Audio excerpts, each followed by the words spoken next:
Hi, it's Hazel. Welcome back to my channel. I hope you choose to subscribe. And I don't think I'm up to a craft with me video just yet. So this will probably be more like a before and after or a show and tell or something to that effect. I'm sure that Gayle Augustinelli doesn't need any introduction, so I won't. I did see a video that she was doing about making, well, what would you call them? Well, just strips, I guess, that could be cut up as needed. And basically what she was doing was she had chosen, I think, adding machine tape, adding machine roll, and was using narrow little strips from her scrap box.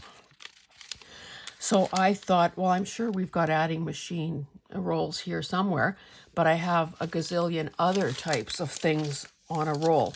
So why don't I try my hand at those? So the first thing I'll do is show you some of the things I experimented with. This, this is a 6-inch ribbon that is really gaudy.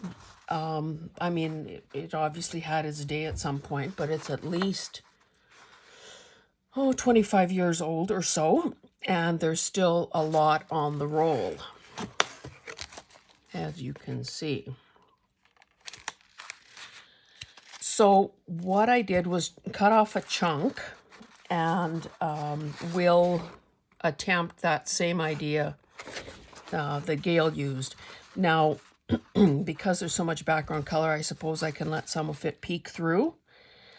I can also, I guess, choose to cut this down lengthwise. But I know that in the past, or maybe it was this one, this is a cotton ribbon, and of course it is, and I love country, I live on a farm, but oh my goodness, this is gaudy.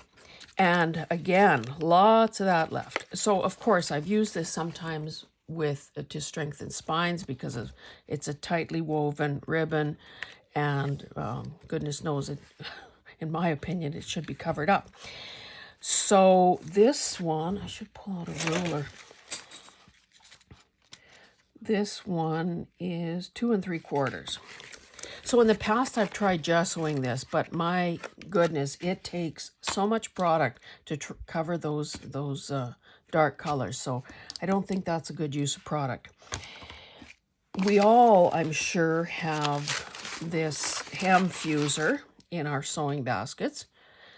And it's, it's obviously see-through. You can feel that one side has an adhesive on it. So of course you heat it and don't have to sew your hem by hand. So this is more of the same. And I've got oodles of this. This is, according to this label, is masking paper. So something that a painter would use. However, it's supposed to be 6 inches wide. And this is only 2 or 2 1/4. So somebody clearly cut it down, cut the roll down. You can see sort of the saw or the blade marks on there. So I have a piece of that here as well. This, I'm not sure what it is. It's obviously a thrift store purchase, and it too must be sort of some sort of fusible thing, because this side is pebbly and obviously gluey.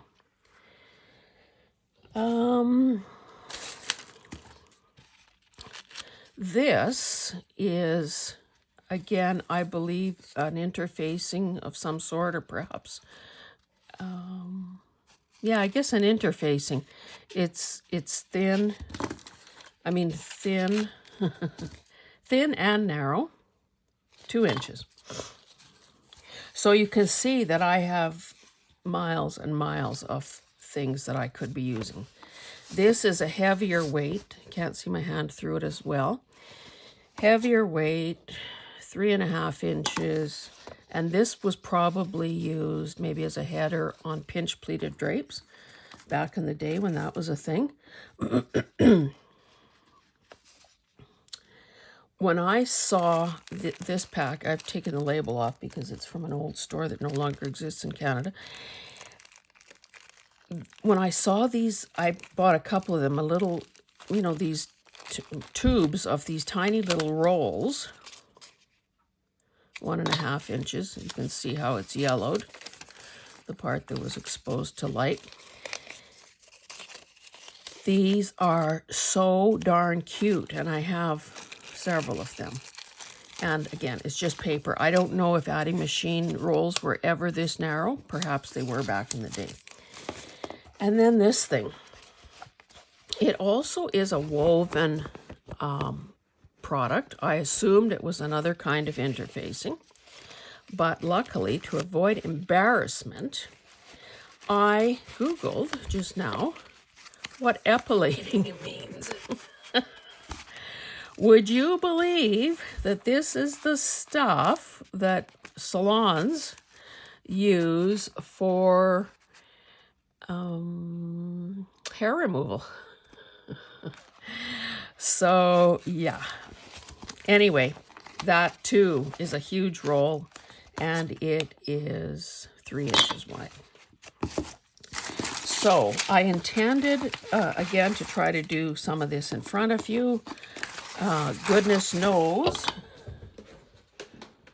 I've got lots of narrow strips of all kinds. This was from a digital kit that I obviously fussy cut. I think it would be cute to use that. You see I kind of clipped them together, in color waves. But there's everything from sort of, some scrap paper, scrapbooking paper that I would never use, to some of this kind of El Cheapo design stuff that came in some paper thing. Little strips of cardstock or craft paper. This was around bouquet of flowers, or the flowers had been wrapped in that. Again, I'm not likely to ever use camo. And these are all sorts of scrapbooking papers that I've clearly used for something else and have this left. So anyway, I'll show you what I did do and maybe offer some suggestions as to whether I thought it worked or not. This was the first one I tried, and this is on the tiny little roll of paper. So I wanted to do a black and white theme. So there's everything from, the sorts of paper that I've showed you. And I think, this has stability to it, clearly because some of these strips are pretty narrow, like 1/2 inch or so. And I did try to vary the width just for a little more interest. It doesn't roll up particularly well because it wants to, take the, you know what I mean. You can see that that's not a circle. It's sort of bending. But I think that's fine. And I've had it under my, this cutting mat for the longest time so that it would flatten out. Now, this was done solely with my glue stick. Now, I don't know. I think people say ooh-hoo. I like to say yoo-hoo. Yoo-hoo. Where's my glue? So there's that. This one, I believe, is one of these thinner, perhaps this one. So it's got that fusey, webby look to it. Not the greatest adhesion, frankly. But there's nothing that says that I can't go back, run it through the sewing machine a couple of times and anchor these pieces down. Because clearly I don't want to spend any more time or glue trying to secure every single piece. But you can see that that's really quite cute. And I did vary. I've used solids and prints, and this is wrapping paper, if I'm not mistaken. So that one's kind of cute. But again, needs that second step of stitching.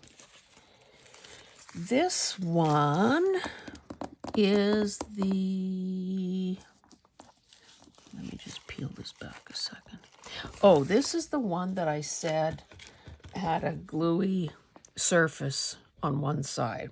So I used that right side. I mean, I glued my things to my papers to the gluey side. So this is a flat surface here. Now, again, not very good adhesion necessarily. So this is another one that would need some sewing. I think, and again, you know, we keep saying that we don't care about perfection, and perfection is, you know, for the birds. But I think that when I do this again, I'll make sure that I'm starting with a nice, clean, right angle, you know, 90-degree edge. And that I pick my first piece to be a nice, regular square. Not square, but you know what I mean, straight corner, edge, so that it doesn't all end up going on tilt by the time I reach the end. So this one has some stability to it. And again, these things will, where they end up will be determined by, I think, how stable they are, as well as their width. So, you know, let's see, where's 5 inches? So if I wanted, you know, a pocket, I could clearly cut it off here and use that as a pocket, you know, providing I reinforce the edge a bit. This ugly ribbon became this. So again, I didn't, and here there might be a little, no, that's fine. So I did a couple of those simply because I was eager to get rid of that stuff. But you can see, again, I had several varieties of paper there to that would have worked. I guess in hindsight, I wish I would have, you know, trimmed that one down more like that, because that's a bit of white. But if I, again, there are ways to get around that, you know, with some vintage photo or whatever. This is a particularly, it's 1 7/8. No, sorry, it's 2 inches. You know, I didn't want to cut it down because I thought it's a nice design. And again, it adds variety to what I'm doing here. So I think that will be it for today. I just wanted to let you know that there are other options if you don't have adding machine tape and you don't want to rush out and get it. Obviously, some of these things, I mean, you could search the world over and not find this or this, but you might have some woven ribbon in your stash that you really can't find a use for.